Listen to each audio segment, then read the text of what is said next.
Você que acabou de chegar, hoje falaremos sobre um tema muito importante para a sua alma e com isso gostaríamos de abençoar você e sua família.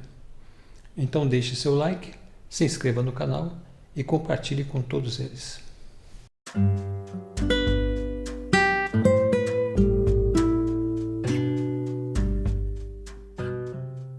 Olá pessoal, bem-vindos a mais um podcast Ciência da Alma. É um prazer estar novamente com vocês. Olá, pastor. Olá a todos. Pastor, qual o texto que nós vamos ler hoje? Nós vamos ler Gênesis 22, de 1 a 19. Depois dessas coisas, Deus pôs Abraão à prova e lhe disse: Abraão. Este lhe respondeu: Eis-me aqui. Deus continuou: Pegue o seu filho, seu único filho, Isaque, a quem você ama, e vá à terra de Moriá. Ali, ofereça-o em holocausto, sobre um dos montes que eu lhe mostrar. Que provação! Que essa deve ser a maior provação que existiu em toda a Bíblia depois do sacrifício de Jesus. A provação que Deus coloca o homem numa situação dessa. No verso 1, diz que depois dessas coisas, ou seja, depois dele ter feito aquele pacto com Abimeleque, os dois se respeitarem nesse acordo para que nenhum ferisse a descendência do outro, então Deus põe Abraão à prova, dizendo: Abraão. Ele respondeu: Eis-me aqui.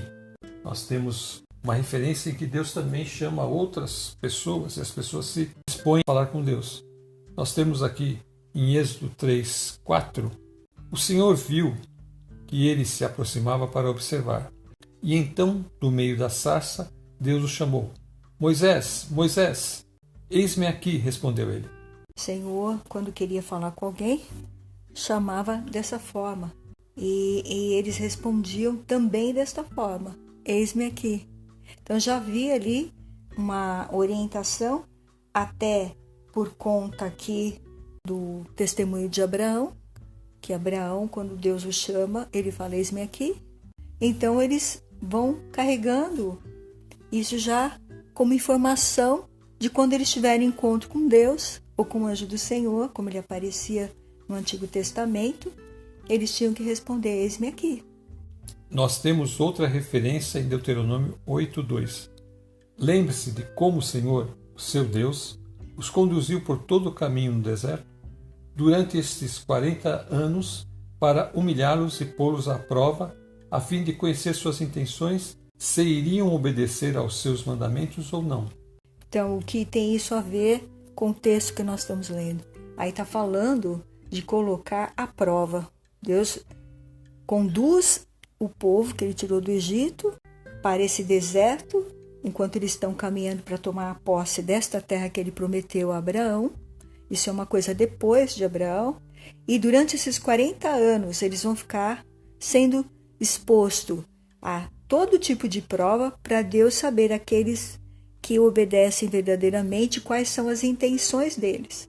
Aqui também ele está colocando Abraão à prova para ver se Abraão é capaz de obedecê-lo ou não e qual a intenção do coração dele, apesar de ele já conhecer o coração de Abraão e também apesar dele conhecer aí quem eram aqueles israelitas que estavam vindo de lá do Egito. Muitos deles tiveram que morrer no deserto por causa da sua rebeldia. Em Gênesis 22:2, Deus continuou: Pegue o seu filho, seu único filho Isaque, a quem você ama, e vá à terra de Moriá. Ali ofereça-o em holocausto sobre um dos montes que eu lhe mostrar. Então nós vemos aqui que Deus prova aquele povo no deserto, como você falou. Mas é uma prova diferente, um pouco diferente, eu acho. Eu vejo que aqui essa prova aqui é uma contradição. Quando Deus fala para Abraão que ele vai fazer de Isaque a sua descendência, que ofereçam em holocausto, há uma contradição aqui. E como que, então, a gente pode pensar nessa situação? Deus primeiro faz uma promessa e agora ele faz um pedido. A promessa diz uma coisa e esse pedido diz outra. Então nós vamos ver agora, durante o texto, como isso será resolvido. Voltando ao Gênesis 22, verso 6. Abraão pegou a lenha do holocausto, e a colocou sobre Isaque, seu filho. Ele, por sua vez, levava nas mãos o fogo e a faca, assim os dois caminhavam juntos.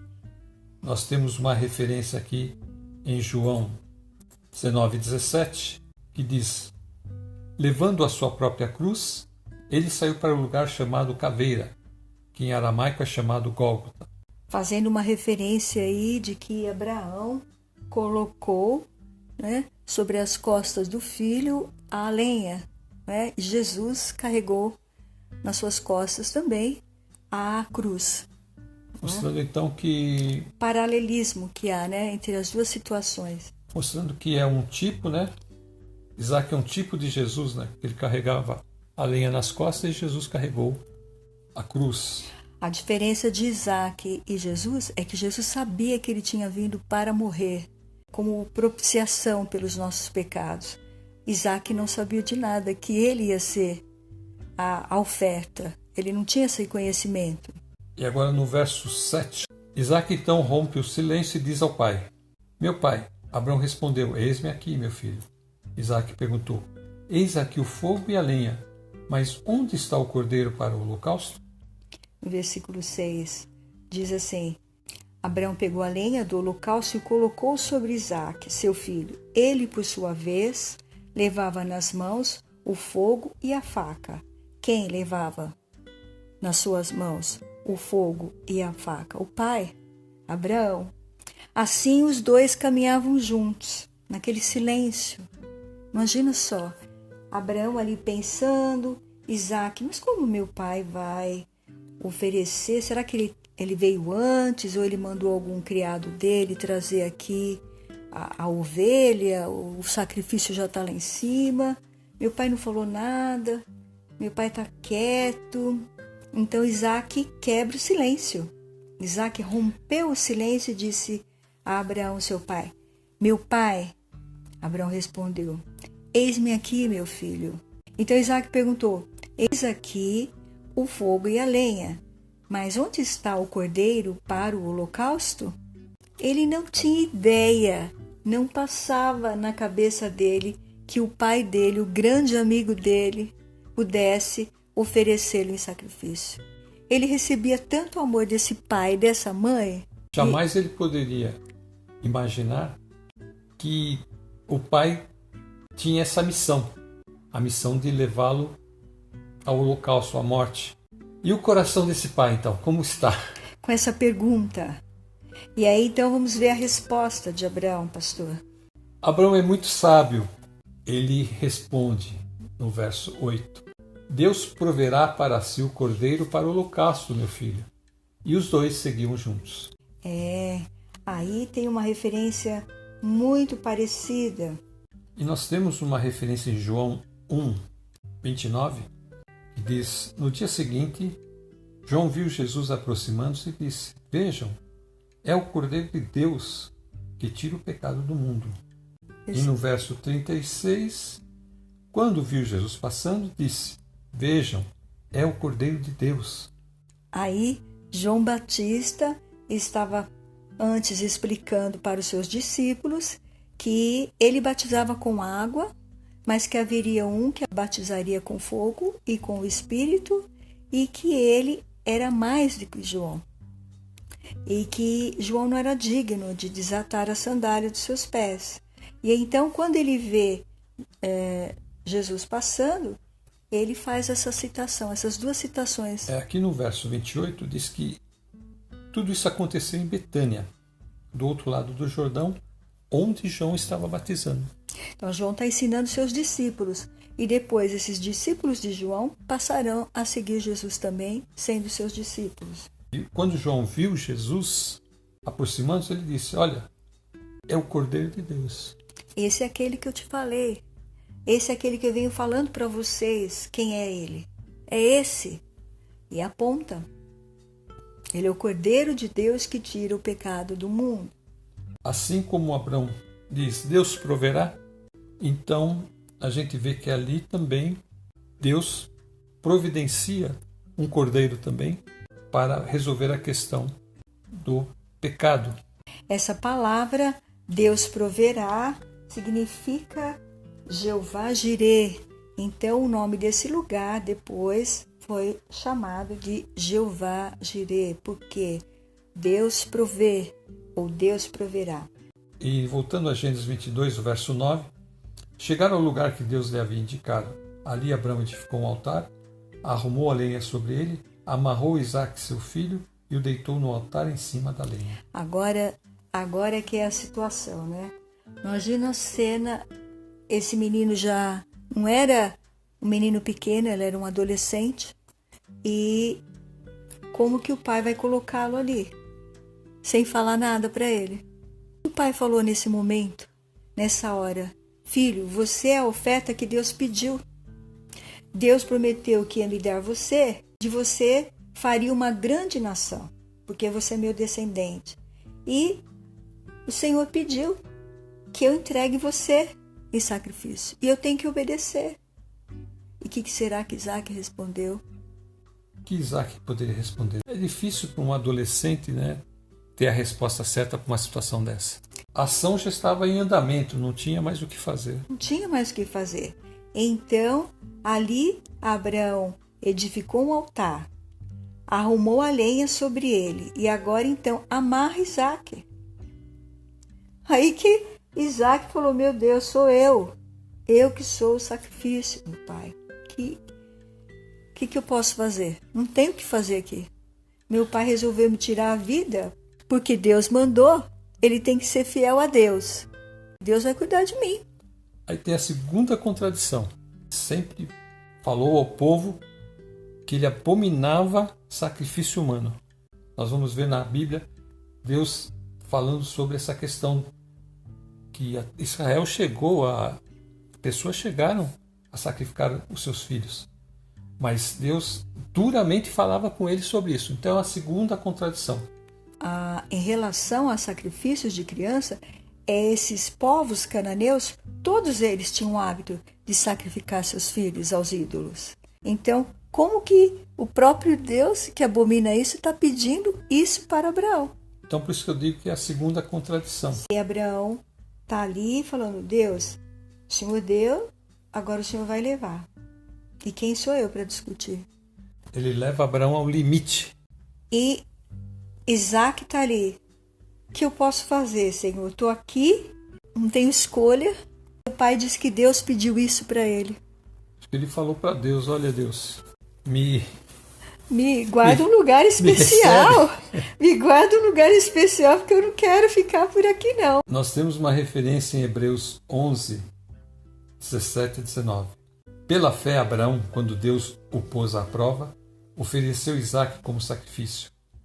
Aquele que havia recebido as promessas estava a ponto de sacrificar o seu único filho, embora Deus lhe tivesse dito: por meio de Isaque, a sua descendência será considerada. Abraão levou em conta que Deus pode ressuscitar os mortos e, figuradamente, recebeu Isaque de volta dentre os mortos.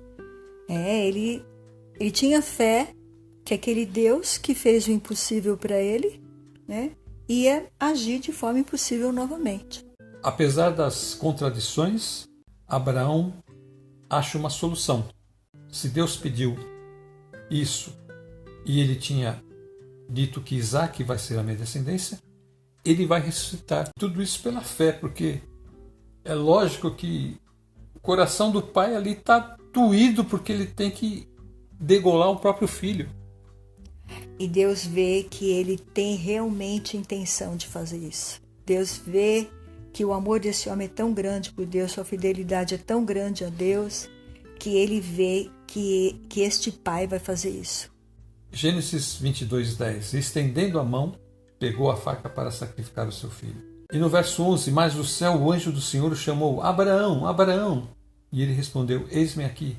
Esse anjo do Senhor que aparece aqui em letra maiúscula é a forma como Deus se manifestava. Então ele se manifestava desta forma. E como anjo do Senhor, letra maiúscula. E ele respondeu: eis-me aqui. E no verso 12, então lhe disse, o anjo lhe disse: não estenda a mão sobre o menino e não faça nada a ele, pois agora sei que você teme a Deus, porque não me negou o seu filho, o seu único filho. Olha só, Deus viu que a intenção dele era fazer o que Deus tinha pedido e também Deus viu a fidelidade dele, o amor, a devoção a Deus e temor. Ele tinha um temor muito grande. Antes de subir o monte, ele já fala para os servos dele, porque ele levou 2 servos, mas ele e o menino, 4. Antes dele subir, ele falou, ó, vocês fiquem aqui, que eu e ele vamos adorar, e depois... Então disse aos servos, esperem aqui com o jumento. Eu e o rapaz iremos até lá, e depois de termos adorado, voltaremos para junto de vocês. Então ele já estava dizendo que iria voltar. Só que ali, ele tem que levar a cabo o que Deus está falando. Por quê? Ele estava falando que ia voltar porque Isaac não sabia que era ele que ia ser oferecido. Não causar nenhum susto em Isaac, ele faz isso. Ele fala, olha, nós vamos subir e depois nós vamos voltar. Ele foi ocultando de Isaac para, logicamente, não desesperar, porque Isaac ia sair correndo. Se Isaac soubesse antes... Ele foi devagar, levando o filho até lá, para então, quando chegou lá, aí a coisa aconteceu. Isso é uma forma de não deixar o filho amedrontado. Não criar expectativas também nos 2 moços que estavam ali esperando. Quando ele fala desta forma para os seus servos, no versículo 5, ele deixa eles tranquilos. Os servos também devem ter achado estranho não ter levado um cordeiro. Provavelmente eles pensaram como Isaac. O cordeiro já deve estar lá com uma pessoa, alguém deve estar lá, esperando. Então, por isso que eles ficaram tranquilos. Os servos ficaram tranquilos e o menino, o garoto, né? Aí é um adolescente, ele sobe em paz com o pai. Vai tranquilo. Só que ele estranhou esse silêncio aí, né? Muito silêncio, o pai muito quieto. Então ele pergunta, como nós já falamos. Nós temos uma referência em Miqueias 6, 7 e 8. Ficaria o Senhor satisfeito com milhares de carneiros, com 10.000 ribeiros de azeite? Devo oferecer o meu filho mais velho por causa da minha transgressão? O fruto do meu corpo por causa do meu próprio pecado? Ele mostrou a você, ó homem, o que é bom e o que o Senhor exige. Pratique a justiça, ame a fidelidade e ande humildemente com o seu Deus. É o que o Senhor está falando, ele não quer sacrifício. Ele quer que a pessoa tenha esse tipo de comportamento que Abraão teve. Fidelidade, ser fiel em obedecer a palavra de Deus. Mesmo que no momento essa palavra está sendo dura e nós não estamos entendendo o porquê dessa palavra, se nós somos fiéis ao Senhor como ele foi, o Senhor também nos dará o livramento como deu a Abraão. Então Deus realmente mostra que o que é importante para Deus, a prática da justiça, a fidelidade, a humildade. Gênesis 22, 13. Abraão ergueu os olhos e viu atrás de si um carneiro preso pelos chifres entre os arbustos. Abraão pegou o carneiro e ofereceu o holocausto em lugar de seu filho. Olha a fidelidade dele. O Senhor já levou ali, de uma forma misteriosa, com o seu poder, aquele animalzinho que ficou ali preso naqueles galhos de árvore. Então, quando ele vê aquilo, eles vão lá e sacrificam esse animalzinho. Imagina a alegria de Isaac, a alegria de Abraão. Oh, meu Deus! Isaac respirou aliviado. Falou, e também Abraão, né? Nossa, ele respirou fundo porque a coisa foi... Deve ter agradecido a Deus. E provavelmente Isaac contou essa história para toda a sua geração. Desse momento que o pai dele estava ali quietinho, não falou nada para ninguém, não contou nem para sua mãe, não contou para os servos. Só ele e Deus sabiam o que ele ia fazer no Monte Moriá. Ninguém mais sabia.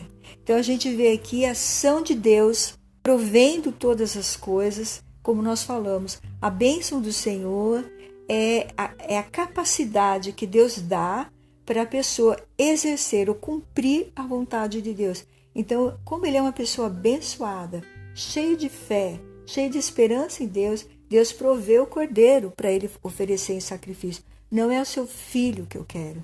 Você já me deu o que eu quero.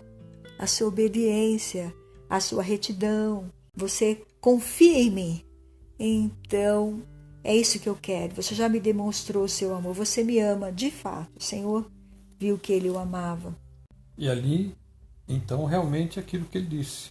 Quando Isaac pergunta, e o cordeiro, né, disse, o Senhor proverá. E no verso 14, e Abrão deu àquele lugar o nome de o Senhor proverá. Ou Jeová Jirê. Nós temos uma referência aqui em 1 João 4,10. Nisso consiste o amor, não em que nós tenhamos amado a Deus, mas em que Ele nos amou e enviou seu Filho como propiciação pelos nossos pecados. Então, veja que esse amor não é nosso. Nós não conseguimos amar a Deus da forma como Ele quer ser amado, como Abraão fez.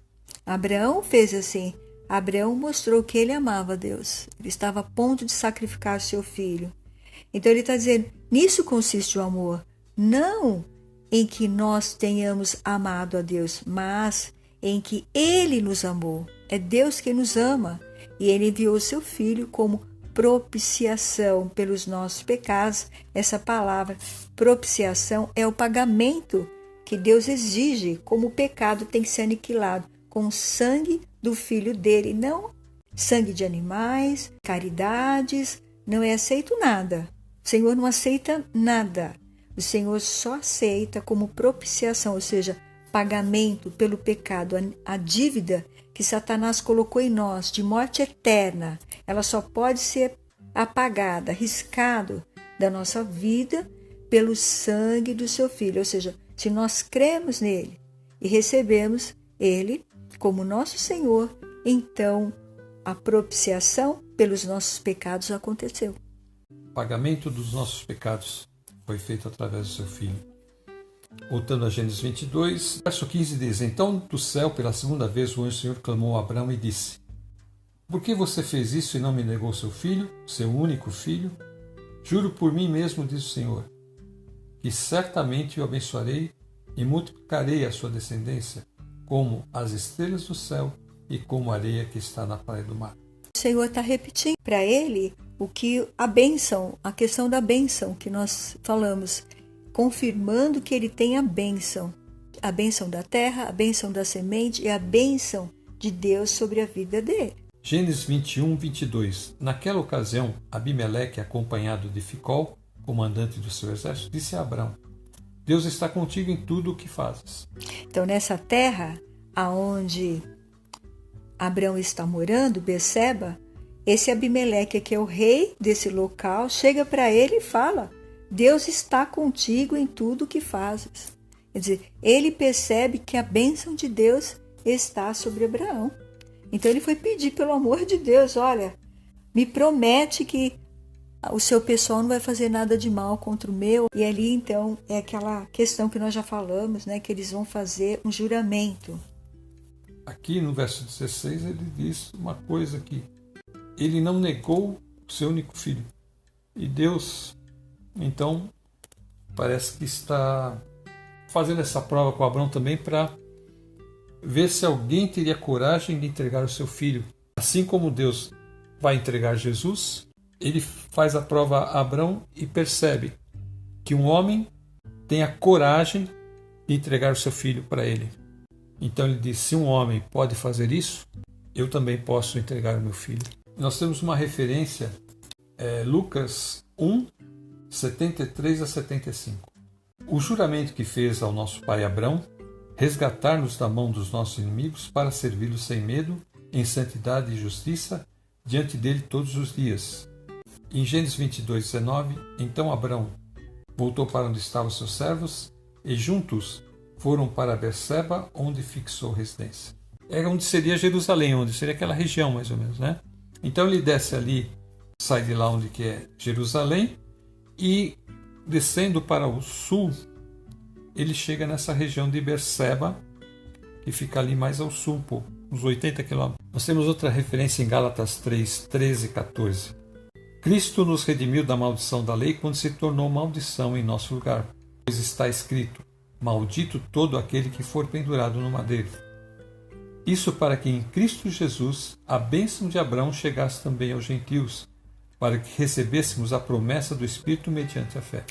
Então, para que a bênção de Abraão chegasse até nós, Jesus teve que se fazer maldito, morrendo na cruz. Então, ele tomou sobre si os nossos pecados e se fez maldito. Assim como Abraão teve fé para fazer o que Deus estava pedindo, assim nós temos que ter fé que Jesus morreu na cruz e que o sacrifício de Jesus é suficiente e é o único que pode nos tirar o pecado e nos livrar da condenação eterna.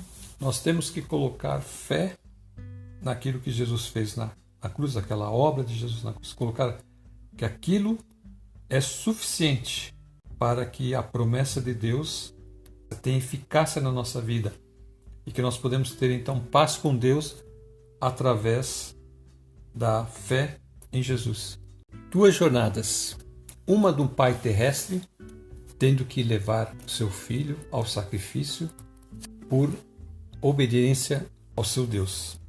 A jornada de Abraão foi dura, porque ele teve que carregar no seu coração aquele sentimento dele mesmo ter que fazer o sacrifício do seu filho. E, no fim, Deus impediu que ele fizesse isso e apresentou um cordeiro, que no lugar de Isaac foi sacrificado. E aqui nós vemos o nosso Pai Celeste, a dor no seu coração, porque ele não vai poder impedir que o seu filho seja sacrificado.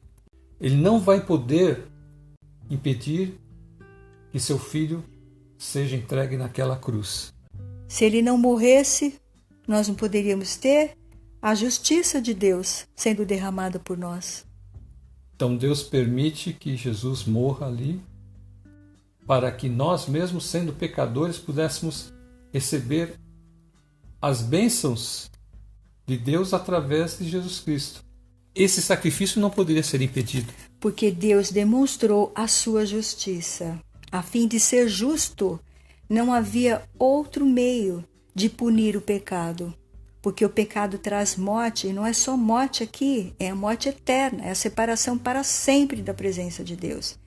Então a única forma de Deus ser justo e destruir o pecado para que os pecadores possam se arrepender e ter agora acesso à eternidade, era Deus mostrando que Ele também é o justificador, ou seja, é o Deus santo morrendo no lugar do injusto.